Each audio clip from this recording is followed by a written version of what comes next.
One of the problems with the typical vegetarian diet is that while it may eliminate meat, it usually still includes dairy products like cheese and milk.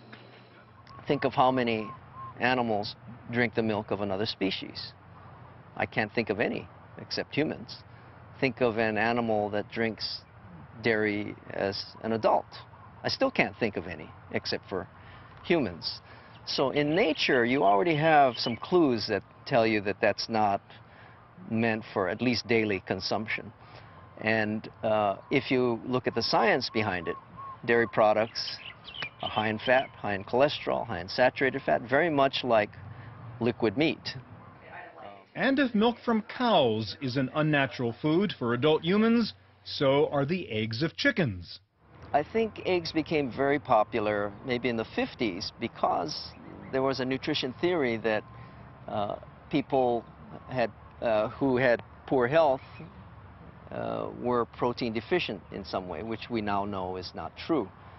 But eggs became popular because they're relatively inexpensive. You can have chickens that churn out these eggs, and I think with all good intention they were trying to solve the problem of protein, because the egg whites, of course, are almost pure protein. The problem again with eggs, though, is the yolk is 215 milligrams of cholesterol. That's like an 8-ounce steak. Many people, particularly women, think dairy products are important in the diet for calcium and the prevention of osteoporosis. But Dr. Shintani says that is not the case. If you look at osteoporosis rates, which is the main reason why they tell you to take dairy to prevent osteoporosis, there's practically no evidence that dairy prevents osteoporosis, and lots of evidence that suggests that it may be related to osteoporosis in some way. For example, the countries that consume the most dairy have the most osteoporosis. In fact, some research shows that dairy intake has nothing to do with having healthy bones. The main point about the calcium issue is bone strength. And all you have to do is look at the native Hawaiians. Some of them grew to near 7 feet tall. The amount of dairy consumed? Answer is 0. So how essential is dairy to bone health if a whole population can have strong bones without any dairy? So should you become a vegetarian? It's not an easy choice because there could be risks. One of the most common criticisms of a vegetarian diet is lack of protein. What often happens in terms of the so-called pitfalls of vegetarianism is a lot of times, in my experience, protein is a deficient element. I think that there's a misunderstanding in the idea that certain foods are protein adequate when in fact they may not be. It's almost impossible to develop a protein deficient diet if you're eating enough calories to maintain your weight. Now, I have to qualify that. Now, I'm talking about if you eat a well-balanced vegetarian diet, you're going to get all the protein as long as you maintain your idea. Now, if you're eating a vegetarian diet that's just Coke and potato chips, then you definitely will have a protein deficiency. At the Castle Medical Center, a Seventh-day Adventist hospital, they believe so strongly in the vegetarian diet that they have eliminated all meat products from the hospital cafeteria. In fact, they recommend nothing short of a pure vegan diet. Pure vegetarian, or what we call the vegan vegetarian, which I believe is really the optimal way to go, is that it's totally plant foods. There's no animal products in it at all. It's all fruits, vegetables, grains, legumes. There's no dairy products, no eggs, no meat products.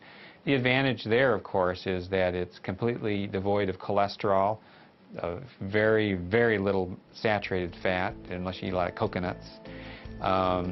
This probably is the more optimal way to go.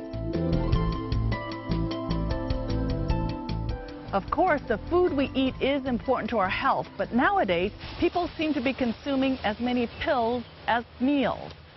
Over-the-counter herbal remedies and so-called nutraceuticals have become a multi-billion-dollar business. In our next story, we look at herbs in general and a government-funded study on whether one particular natural product or fruit extract can help prevent or even cure cancer. What we have is liver tonic tea, and this is a combination of different herbs that help support and detoxify the liver and the blood. If you want a prescription drug, you have to get your doctor to prescribe it, and the FDA has to approve it. But if you want an herbal medicine, you just go to the store and buy it. While you can get herbs without a prescription, most naturopathic doctors say that is not a good idea.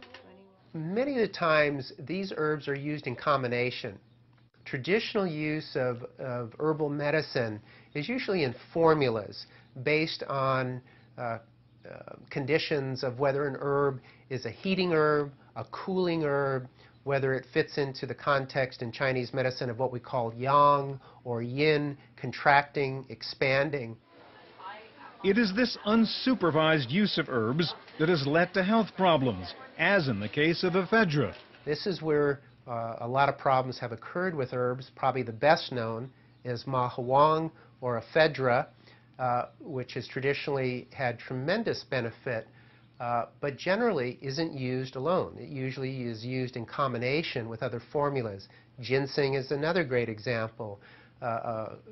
In its isolated effect, it can produce enormous heat in the body, which can lead to irritability, feeling uptight and tense.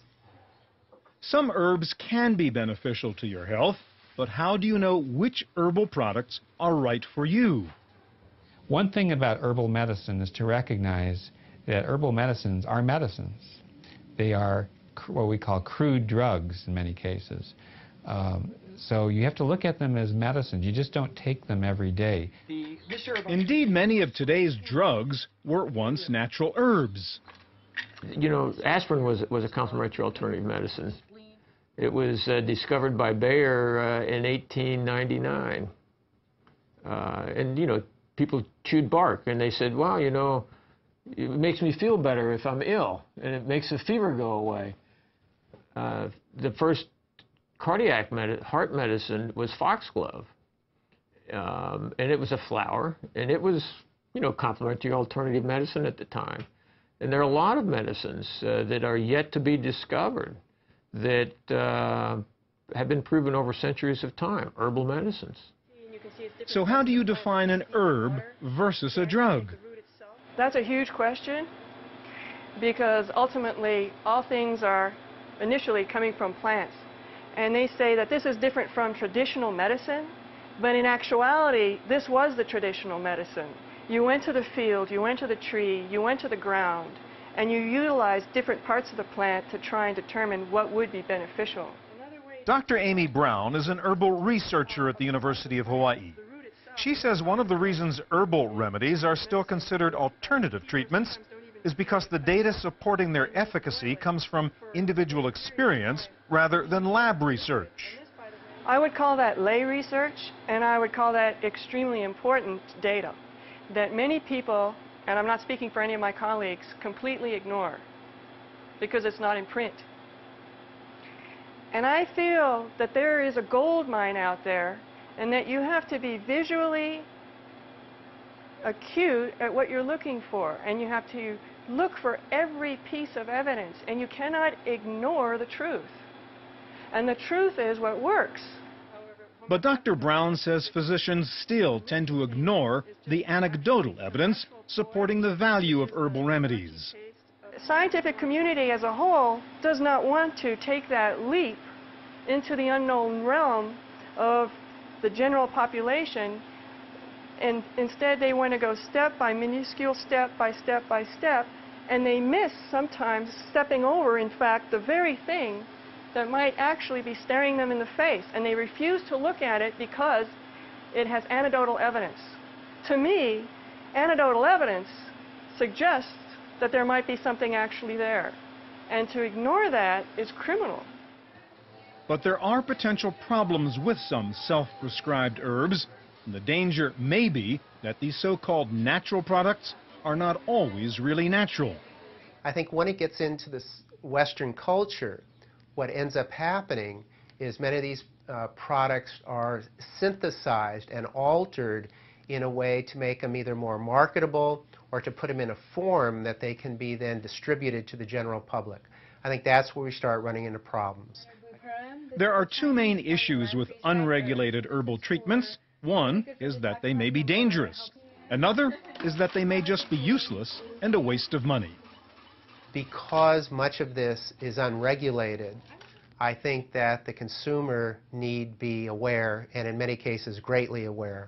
A lot of times many of these products are advertised or marketed for their wonderful beneficial use, only to find out once they get to the marketplace they either are not the actual, either the root or the leaf or the stem or the component that was studied, or in the dosing an active ingredient that the person needs to take in order for it to be effective. You have to be very careful because you can go to the health food store or some of the herbalists, and I have to tell you, I have a degree in herbal medicine myself, but I have a good science background along with that. You just have to be careful because some of them are making claims or they're giving herbal prescriptions and they don't really have a good scientific background behind them, and they could do some harm.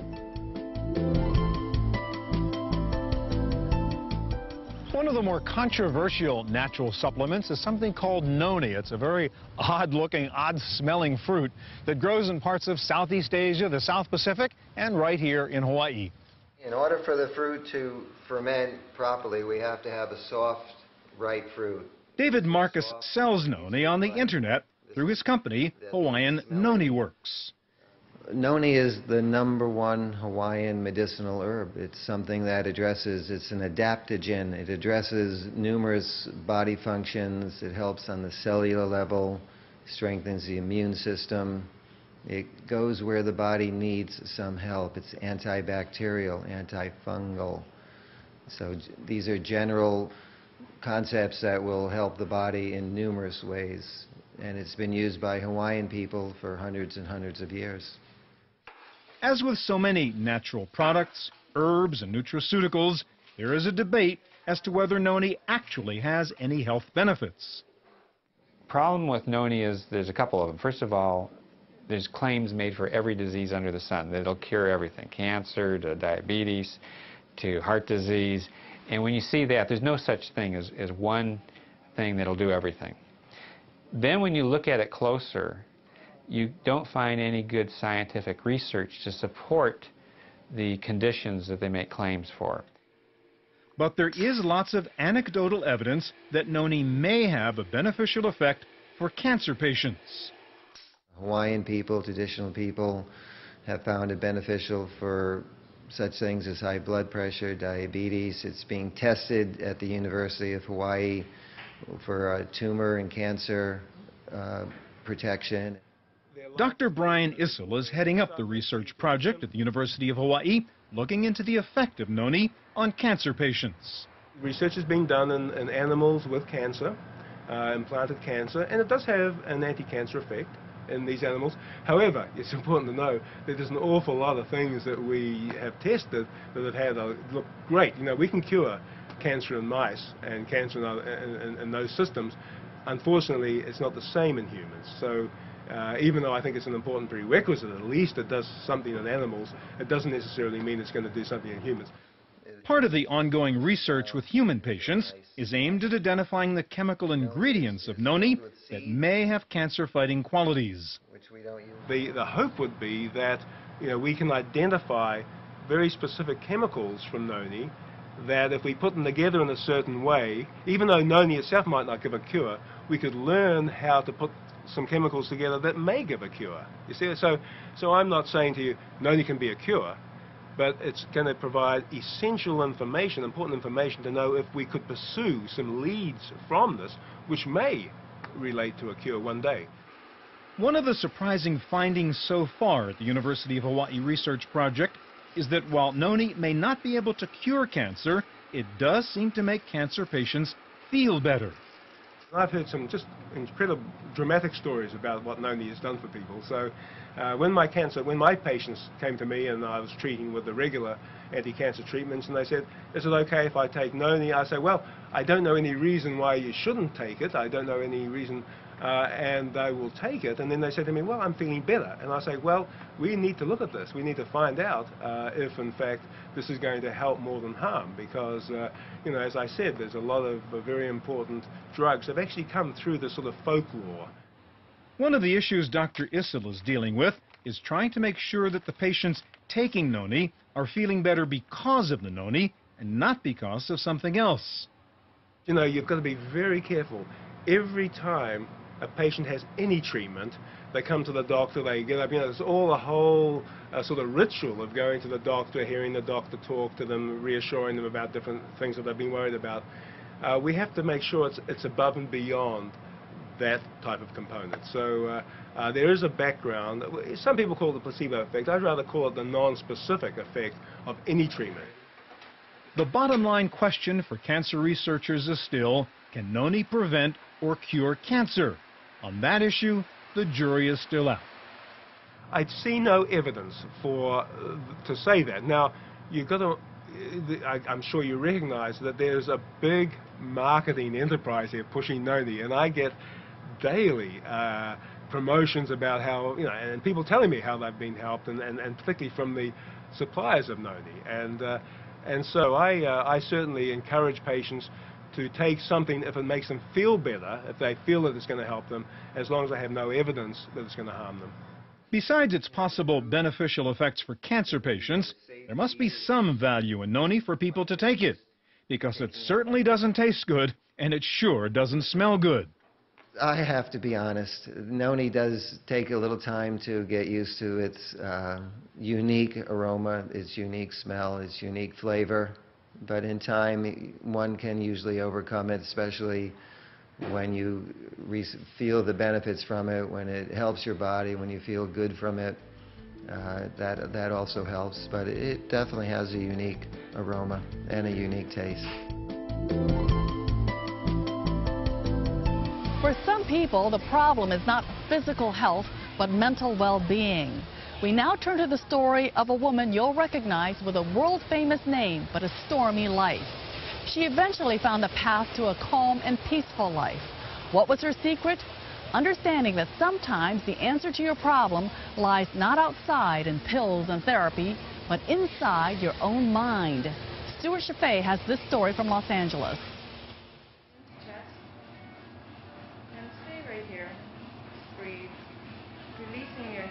Yoga is one of the fastest growing health activities in the country. Proponents of yoga say it helps calm the mind, exercise the body, and promote good health. One of the more famous yoga practitioners and teachers is actress Mariel Hemingway. She is also the author of this book, Finding My Balance, which tells the story of how Mariel discovered yoga and meditation and used them to find health and peace in her life. Well, initially it was just to do the physical exercise. I saw it as, oh, this is a great, this is a great workout, basically. And then what happened was, through doing the yoga, I started to feel different. I started to feel calmer. I started to feel at peace with myself. And then through that, I started to ask questions about, it enabled me to ask questions about my body first, and then led me to ask questions about myself emotionally. And then in doing so, I realized that there was this ability to be much more clear about my psyche through being aware of my body physically. And then, of course, it led me to meditation, which I was tremendously curious about. And in starting that practice, that was actually the very thing that transformed my life. I mean, it's really totally changed me. Mariel had a hectic life. The suicide of her famous grandfather, the early death of her sister, a dysfunctional family, a husband with cancer, and problems figuring out her own identity. She was desperate for calm, and she found it in yoga. I was in pain. I wanted out. And we tend to, here's something that I think is invaluable information that I finally got, is that there is no easy solution for anything. There is no overnight healing. There is no overnight spiritual enlightenment. You're not going to be able to, meditate in one day and then, reach samadhi. It's not going to happen. It's a process. It's a commitment. It's long term. You have to be dedicated. It's not just taking a remedy. It's changing your life. It's doing some yoga. It's eating well. It's, changing your environment. It's many different things together that make a path of holistic healing and a holistic lifestyle.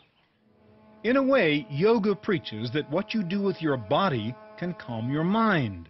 Naturopathic medicine says what you do with your mind can affect your body.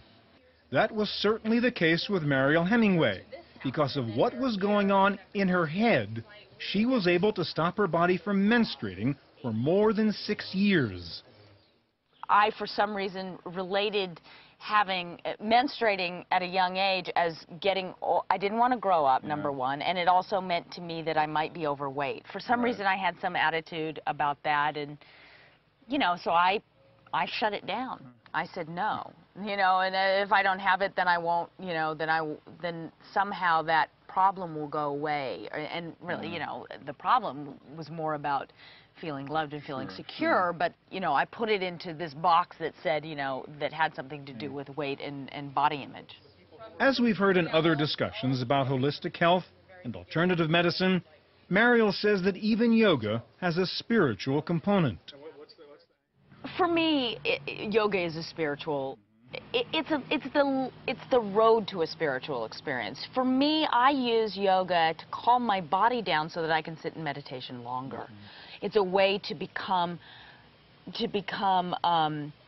less agitated in the mind, because if you work the body out and you use the breath, the breath has a way of again, I'll use anesthetizing sort of the nonsense that goes on, the noise that happens in the brain and the body, so that when you sit in meditation, that's where the real spiritual awareness comes. And even if that's just sitting there and being in silence, if you get nothing more than that, but sitting in silence, letting thoughts come, letting thoughts go, it's very powerful in changing your life. It's very powerful in transforming you into a better person, in the sense that you become more aware of who you are.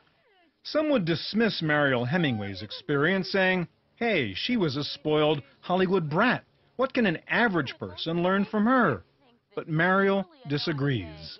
You say, oh, your life is that much worse. I really feel like I'm really very, very regular. I lead a very, very normal life. And to be honest, in the book tour and talking to people will come up to me, they're not famous people, saying, oh my God, my story is so similar. I've had such similar experiences. So that's why I wrote the book. I wrote it so that I could say, look, I'm in a position, because I'm a celebrity, to be able to write this down and say, look, I found a solution that works for me. I'm not saying it'll work for you, but you might want to try it.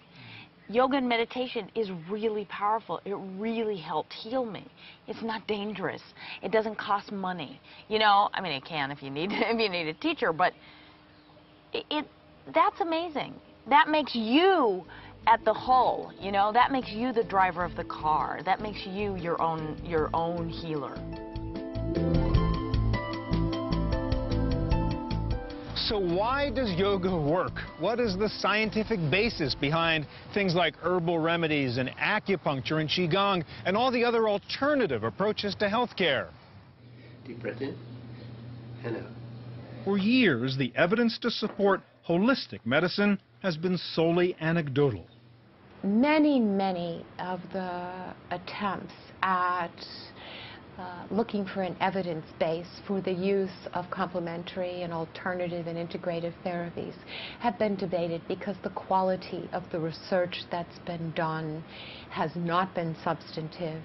It's been based on many testimonials, and at times it's not been defensible. There's tremendous opportunity for valuelessness in this area. We don't want the public to spend money on practitioners that aren't real. One of the problems in the past has been the reluctance of the National Institutes of Health, the NIH, to fund research on complementary and alternative medicine.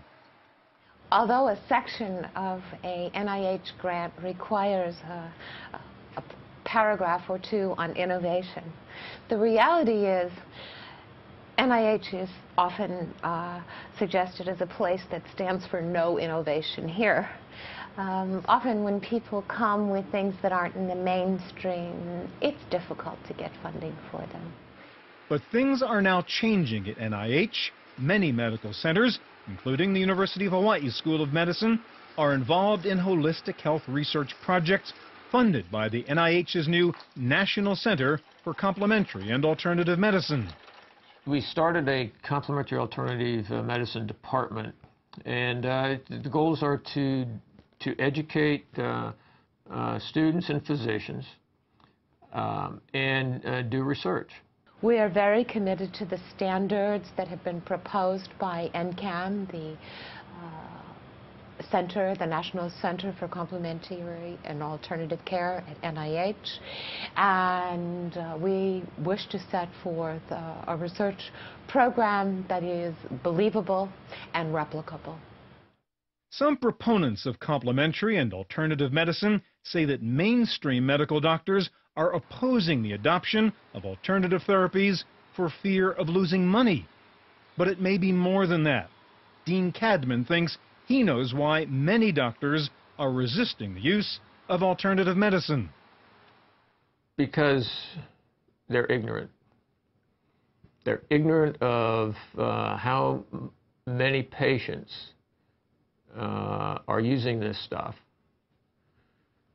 And they don't necessarily want to lose control of their patients. Most physicians are authoritative, and they don't want to lose control. But it's not only the traditional MDs who are resisting the move toward alternative remedies. Some naturopathic doctors don't want the MDs invading their turf. Western medical doctors are now wanting acupuncture rights. They want to be able to practice acupuncture. The argument on the other side is, wait a second, we can't let you do that to make a sham out of it, because you need to understand how to treat the whole person and what energy is, what chi is. Despite all the turf problems between conventional physicians and alternative medicine advocates, many doctors and medical educators are finding a new openness to holistic healthcare therapies. I find people very open to many of these approaches, and the majority of my colleagues have embraced this, and our experience with the medical students is that they are extremely open-minded about this. They're also very concerned to make sure that anything they recommend is safe. I really think what we need to do is be objective. Unfortunately, many medical doctors in the medical community have rejected all things with supplements and herbs and all these types of things as a bunch of hocus pocus. But there's some good benefits, there's some good things in that whole area as well. And if we can take the best of the medicine that we practice, modern medicine today, and the best of ancient medicine, take the best and bring them together, along with healthy lifestyle habits and good diet and all these things, we can really help people in achieving optimal health. Thank you for joining us on Holistic Health from Hawaii. If you have questions about anything you saw on this program, you can find out more on our website. Until next time, stay healthy. I'm Emerald Ye. Aloha from Hawaii.